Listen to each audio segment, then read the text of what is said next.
Hey guys, welcome back to my channel I suspense Shivangi. So guys, कैसे हैं आप सब? आशा करती हूँ आप सब ठीक होंगे। गाइस, टाइम हो चुका है, 10:30 बज चुका है और हम लोग स्टडी कर रहे थे। अभी भी मतलब हम लोग का स्टडी जारी है। तो कुछ देर तक तो हमने सोचा कि थोड़ा सा ब्रेक ले लेते हैं, क्योंकि पढ़ पढ़ के दिमाग भी अब थोड़ा सा थक गया था। तो यहाँ पे पंखुड़ी को तो ऐसा लगता है कि इनको अटेम्प्ट देना है, पता नहीं कितना मुझे से कंपटीशन करती रहती हैं गाइस। तो फिलहाल ये भी बैठी हैं और हम कह रहे थे कि तुम सो जाओ, बट इनको भी नींद नहीं आ रहा है, ये भी सोने का नाम नहीं ले रही हैं। यहाँ पे देखिए हम लोग की तैयारी चल रही थी। ये आर्ट एंड कल्चर की बुक लेके बैठी हैं और मैं यहाँ पे अपना करंट अफेयर रिवाइज कर रही थी और PYQs के साथ यहाँ पे। तो हम लोग की स्टडी चल रही थी गाइज। हम लोगों ने डिनर विनर कर लिया था टाइम से ही, क्योंकि क्या होता है अगर आप जल्दी डिनर कर लो, अगर आपको मतलब ये रहता है मेरा कि जल्दी सोना रहता है शाम को, कोशिश करते हैं कि 11:30 बजे तक या 10:30 बजे तक कोशिश करें कि सो जाएं। जितना जल्दी सोएंगे उतना जल्दी मॉर्निंग में उठ मिलता है। तो इसीलिए हम लोग डिनर थोड़ा जल्दी ही कर लेते हैं, 8 साढ़े 8 तक। तो हम लोग का डिनर हो चुका है। तो पंखुड़ी होती है कि जो सालों साल तक चलती है, 1.5 साल तक। तो हर एस्पिरेंट को कोशिश करना चाहिए कि मतलब कोई कसर छोड़े ही ना। कोई भी एग्ज़ाम अगर आप टारगेट करते हैं ना, मैं मानती हूँ हर एस्पिरेंट मेहनत करता है, बहुत करता है जितना उसके पास कैपेसिटी होता है। बट कहीं ना कहीं कुछ ना कुछ गलतियाँ तो होती ही हैं कि मतलब first attempt, second attempt, third attempt लग जाता है। किसी का लक भी होता है तो कहीं कुछ चीज़ें भी होती हैं। बट कोशिश हमेशा यही करनी चाहिए, अपना 110% देना चाहिए कि अगर हम लग के कोई चीज़ कर रहे हैं तो फर्स्ट एंड लास्ट यही चीज़ें हों। तो इस हिसाब से ये अपनी तैयारी कर रही हैं और अच्छा भी लग रहा है कि अगर इन्होंने ये चीज़ चुना है तो हॉनेस्टी के साथ अपना लगी हुई हैं, मेहनत कर रही हैं गाइस। और जैसे कि आप सबको पता है कि आज मैंने मेरा गूगल एडसेंस पिन भी आ गया है, तो इसकी वजह से इनको कॉन्ग्रेचुलेशन। आप लोगों का बहुत ज़्यादा प्यार मतलब मैंने देखा है। मैंने ऑलरेडी वो वीडियो अपलोड कर दिया है गाइज़। तो नेक्स्ट डे वीडियो कभी बनाएंगे उसके बारे में भी सारी चीज़ें। अभी तो फ़िलहाल हम लोग की स्टडी ही चल रही है गाइज़। तो आप लोगों से मुझे यही सारी चीज़ें कहनी थी। और हम लोग का नाइट का बहुत ज़्यादा मतलब ये कभी नहीं करते, कभी कभार ऐसा हो जाए तो हम लोग नाइट में ऐसा होता है कि हाँ फुल नाइट स्टडी करते हैं, क्योंकि हमारे पेरेंट्स का कहना है कि मॉर्निंग में आप उठो, है ना। मॉर्निंग की एक अलग ही एनर्जी होती है स्टडी करने की भी, और आप सारी चीज़ों को लेकर आप एक पॉजिटिव एनर्जी फील करते हो। तो कभी कभार ऐसा है अगर हम लोग को नींद नहीं आ रही है, जैसे बाई चांस कुछ ऐसा हो जाए, शोर हो रहा हो कहीं शादी या कुछ भी है, तो हम लोग का ऐसा होता है कि नाइट में स्टडी करते हैं। अदरवाइज़ हम लोग का 10:30 बजे से लेकर 11 साढ़े 11 बजे तक सोने का टाइम होता है गाइज। एंड मॉर्निंग में उठते हैं वही 2-2:30 बजे के करीब। तो हम लोग का अपना स्टडी का चलता रहता है। तो पंखुड़ी तुमसे बताना चाहती थी पहले भी, बट मैंने सोचा पंखुड़ी बता दे।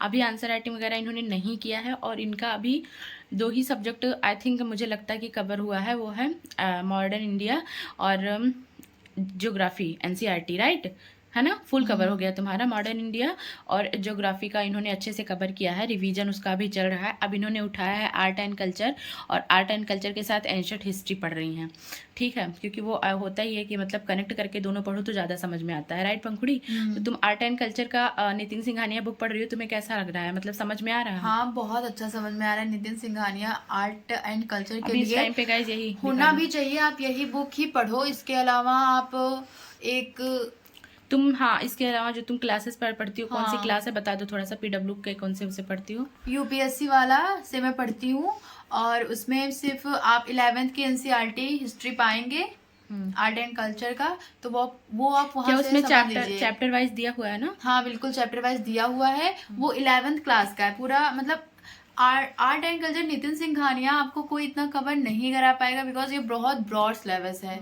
इसको आप फोन से ही मतलब बुक से ही जितना अच्छे से आप समझ पाएंगे उतना फोन में कोई नहीं समझा पाएगा। सब मैं ट्राई कर चुकी हूँ, मुझे तो नहीं लगता कि तो कोई मतलब गाइज इनके कहने का ये है कि जैसे बुक ये रीड करती हैं, राइट, और ये एंशिएंट हिस्ट्री के साथ पढ़ रही हैं, तो इनका ancient history and medieval history भी चल रहा है, साथ में ये आर्ट एंड कल्चर कवर कर रही हैं। लेकिन जैसे कुछ कुछ टॉपिक ऐसे होते हैं जो इनको समझ में नहीं आता है, और सीक्वेंस से सारे टॉपिक, इनके कहने का मतलब है कि जो नितिन सिंघानिया, उसका ऐसा कोई नहीं हो कि पूरी फुल नितिन सिंघानिया कोई पढ़ा दे यूट्यूब पे, राइट, चैप्टर वाइज, या फिर पूरा M लक्ष्मीकांत कोई पढ़ा दे, ऐसा तो नहीं होता है।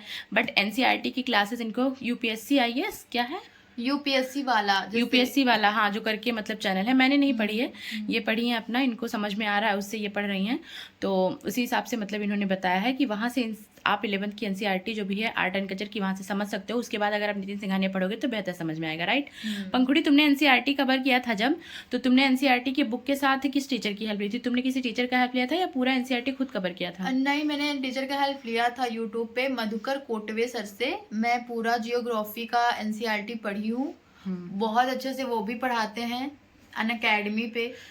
तो गाइज सुन लिया आप लोगों ने कि मतलब मैंने भी आप लोग को बहुत बार बताया कि अगर आपको कोई भी टॉपिक समझ में नहीं आ रहा है, कुछ भी टॉपिक है वो, देखो क्यों हमारे लिए आजकल इतने सोर्सेज हैं, गूगल का हेल्प लो आप, यूट्यूब पे help, कोई भी टॉपिक जो आपको समझ में नहीं रहा वो बहुत सारे टीचरों ने पढ़ा के रखा है ऑलरेडी। हाँ। आप एक टीचर का देखो नहीं समझ में आ रहा है, दूसरे टीचर का देखो, राइट। तो अब ऐसा कुछ नहीं है कि कोई चीज़ अगर डाउट है तो वो डाउट में ही रहे भाई। देखो अगर आपने ये जर्नी चुनी है ना तो इतना वास्ट सिलेबस है, बहुत सारे सब्जेक्ट ऐसे होंगे जो आपको खुद से नहीं समझ में आएंगे, बहुत सारे वर्ड ऐसे होते हैं जो हमें समझ में नहीं आते। कहते हैं ना गाइस कि हम लोग जगह रिजल्ट नहीं आता तो होते हैं हिंदी वालों का बहुत कम रिजल्ट आ रहा है, इंग्लिश वाले का ज़्यादा आ रहा है, बट एटलीस्ट इंग्लिश वालों का, इंग्लिश मीडियम वालों का इंग्लिश तो स्ट्रांग है। और हमारे साथ क्या होता है, हम ना इंग्लिश स्ट्रांग है हमारा, ना इंग्लिश मीडियम क्या है और ना हिंदी मीडियम क्या, मैं हिंदी भी नहीं समझ में आती, तो दोनों तो हमारा वीक है। तो इसमें गलती तो किसी की नहीं है ना, हमारी ही गलती है। तो मैं कुल मिला के कहूँगी कोई भी सब्जेक्ट अगर आपको खुद से नहीं समझ में आ रहा है, आप उसको अच्छे से टीचर से ढूंढो। तो जब मैंने एनसीईआरटी शुरू किया था तो मुझे भी लगा कि अगर कोई टीचर मुझे बेहतर समझा देगा, जब इस टाइम पे मैं सेल्फ स्टडी करी तो मैंने एनसीईआरटी मधुकर कोटे सर से पढ़ा। सेम पंखुड़ी ने किया है, जब उसने एनसीईआरटी शुरू किया तो पहले सर से उसने क्लासेस पढ़ लिया, अच्छे से समझ लिया, उसको अंडरलाइन कर लिया, 2-3 बार रीड किया। अब इसके शॉर्ट नोट्स भी एनसीईआरटी के बन चुके हैं गाइस, है ना पंखुड़ी, तुम्हारे शॉर्ट नोट्स बन? शॉर्ट नोट्स भी है, और उसके बाद मैंने सारा उसको 2-3 बार मैं रिवीजन भी कर चुकी वही हूँ। चीज़ ये मुझसे पूछती रहती हैं गाइस, तो जो बताते हैं वो फॉलो करती रहती हैं, बाकी गाइडेंस इनके पास को और तो कोई नहीं है, मेरा ही है। जितनी चीज़ें मुझे पता होती हैं उतना मैं इनको बताती हूँ, वो फॉलो करती हैं। बट मुझे ऐसा लगा कि अगर आप लोग खुद इनके मुँह से सुनेंगे तो ज़्यादा आप लोग को बिलीव कर पाएंगे। जो लोग भी बिल्कुल शुरू करना चाहते हैं, बिगनर है, उनको हेल्प होगी। तो गाइस कुल मिला के मैं यही कहना चाहती हूँ, तो कोई भी ऐसी चीज़ जो आपसे लग रहा है कि आपको खुद से मतलब करने में प्रॉब्लम हो रही है, उसकी आप टीचर से हेल्प लो।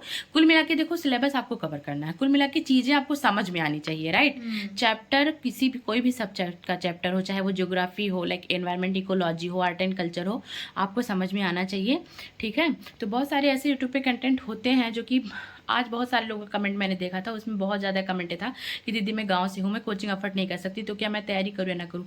तो कुल मिला के मैं आपको बता दूँ कि जैसे मेरे साथ अलग ही इशू था।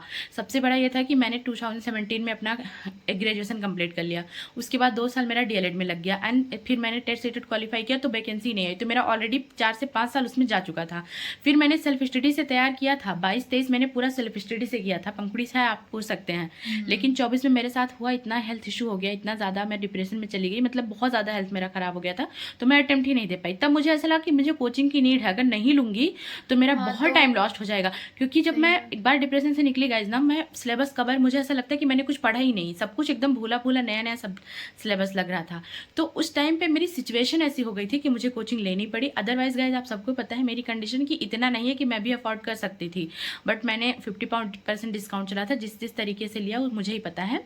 तो फाइनली इसलिए मैंने कोचिंग लिया। बाकी अगर आप मेहनत कर सकते हैं, निरंतर मेहनत करना आपको आता है, खुद से ईमानदार है आप 100%, तो आपको कोई ज़रूरत नहीं है, आप सेल्फ स्टडी से भी कर सकते हैं गाइज। बट मैं यही बता रही हूँ ना, इसमें सबसे ज़्यादा यह है कि आप ये जो इतना वास्ट सिलेबस है ना, इतना ज़्यादा कंटेंट है मार्केट में, हिंदी मीडियम हो, इंग्लिश मीडियम हो, इतना सब कुछ है। स्टैंडर्ड बुक अलग है, एनसीईआरटी अलग है, न्यू एनसीईआरटी अलग है, किसी टॉपर्स के, अब तो टॉपर्स के भी नोट्स आने लगे हैं, हर कोचिंग की अलग बुकलेट है, इतना सोर्सेज है ना कि एस्पिरेंट उसी में जूझ जाता है। जब नया नया कोई अपना जर्नी शुरू करता है, जो सजेस्ट कर दे कोई वही पढ़ना है, जो सजेस्ट कर दे वही ले आना है, बुक का भरमार लग जाता है, हम ना पढ़ते हैं सारी, ना तो रिवीजन होता है। तो कुल मिला के गाइज ये जो जर्नी है ना, इस जर्नी में क्या पढ़ना है इससे ज़्यादा इंपॉर्टेंट है क्या नहीं पढ़ना है, राइट। हम जानते हैं कि मेरे साथ भी वही हुआ, बहुत मैंने भी सर्च कर करके बहुत सारी चीज़ें सीखी हैं, क्योंकि मेरे पास भी कोई गाइडेंस नहीं था। जो कहता था कोई टॉपर अभी निकल रहा है, 2nd 3rd रैंक ला रहा है, जस्ट सजेस्ट कर रहा है, मैं तुरंत ले आती थी। मैंने आपको अपने सोर्सेज भी दिखाए कि ये सारे सोर्सेज हैं मेरे, बट मैंने क्या क्या फॉलो किया वो भी मैंने हॉनेस्टी के साथ पूरी बताई हुई है। तो कुल मिला के गाइज अगर आप अपनी जर्नी शुरू करना चाहते हैं तो बिल्कुल शुरू करिए। और मेरे साथ पंखुड़ी भी थी, तो जो आपका 1-2 डाउट था, आई होप आपको दूर हो पाया हो। हाँ, एक और चीज़ें थी, कोई पूछ रहा था कि दीदी फ्री में पॉलिटी हमें पढ़ना है, अगर हमारे पास कोई कोचिंग नहीं है, आपको यूट्यूब का चैनल सजेस्ट कर दीजिए, पॉलिटी के लिए एंड एथिक्स के लिए क्या सोर्सेज है। दोनों का मैं जवाब देना चाहूँगी गाइज। पॉलिटी के लिए मंजेश सर, आप यूट्यूब पे, उनसे बेहतर पॉलिटी आपको कोई नहीं पढ़ाएगा, कोई भी नहीं पढ़ाएगा। मंजेश सर की पूरी रिकॉर्डेड क्लास है, अनअकैडमी पे भी मिल जाएगी, यूट्यूब पे उनका खुद का चैनल है, आप सर्च कर लीजिएगा। मंजेश सर ने पॉलिटी बहुत अच्छे से कवर कराई है, ठीक है। और अगर बात करें एथिक्स की, तो देखो एथिक्स के लिए एक लेक्सिकॉन की बुक आती है, आप उसको फॉलो कर सकते हैं। अदरवाइज एक धर्मेंद्र झाकर सर है ना, धर्मेंद्र झाकर सर की बुक भी निकल चुकी है मार्केट में, और धर्मेंद्र झाकर सर ने 45-46 क्लासेस अपने यूट्यूब पे पढ़ा के रखा है, तो आप लोग वहाँ से भी पढ़ सकते हैं। मैंने तो उसका पढ़ के नोट्स भी बनाया है, काफ़ी अच्छा एथिक्स सर ने पढ़ाया है और उनके हर बार एथिक्स में मार्क्स भी काफ़ी अच्छे रहे हैं। तो गाइज यूट्यूब से आप एथिक्स से धर्मेंद्र सर की क्लासेस से भी पढ़ सकते हैं एंड उनकी बुक ले सकते हैं। और जब से मैंने दृष्टि का कोर्स लिया तब से मैंने पूरे एथिक्स वहाँ पे विकास दिव्यकीर्ति सर ने पढ़ाया है, तो उनका नोट्स है मेरे पास। आपको जो सही लगे आप वो कर सकते हैं, मैंने दोनों बता दिया। आप चाहे लेक्सिकॉन की बुक ले लीजिए या फिर धर्मेंद्र सर की क्लास एंड बुक ले लीजिए, जो आपको सही लगे गाइज। तो फिर ठीक है गाइज, अगर आप लोग को ये वीडियो अच्छी लगी होगी, आपको थोड़ा सा भी इन्फॉर्मेशन मिला होगा हम दोनों बहनों का, जैसा भी है जो भी जितना भी हम लोगों ने आज तक अपनी जर्नी से सीखा, आपका जो भी कमेंट था उसके अकॉर्डिंग हमने रिप्लाई किया है गाइज। तो आपको वीडियो अच्छी लगी होगी तो प्लीज़ वीडियो को लाइक करिएगा, चैनल को सब्सक्राइब करिएगा और वीडियो शेयर भी करिएगा गाइज। तो मिलते हैं फिर नेक्स्ट ब्लॉग में गाइज, तब तक के लिए खूब ढेर सारा कमेंट करिएगा एंड लाइक भी करिएगा।